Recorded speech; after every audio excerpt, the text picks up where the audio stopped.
On the menu today we're making sweet and sour chicken balls, included in the sauce, and I'm going to start putting the recipes in the description for you.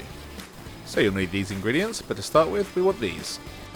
First up we're making the sauce, so grab yourself a saucepan, put in some sugar, some vinegar, some MSG, some salt, ketchup, corn flour, and a little bit of red food colouring. This does nothing for the flavour, but it does make that deep red colour. Anyway, whisk all that together whilst it's still cold, and then put it on a high heat and carry on whisking until it boils, and then it's done.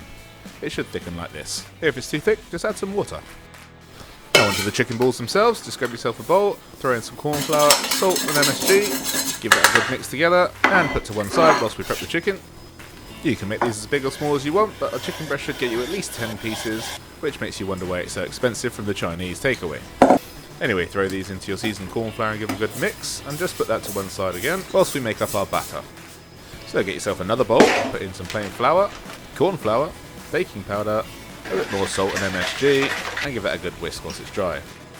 Now just add enough cold water and whisk it in until it looks like this, and this will give us a thin and crispy coating, but if you like it a bit stodgy with that crispy outer layer, you can just add less water. Here's a little tip, use a cocktail stick or toothpick to pick these up and put them into the fryer, and you don't have to get batter all over your hands.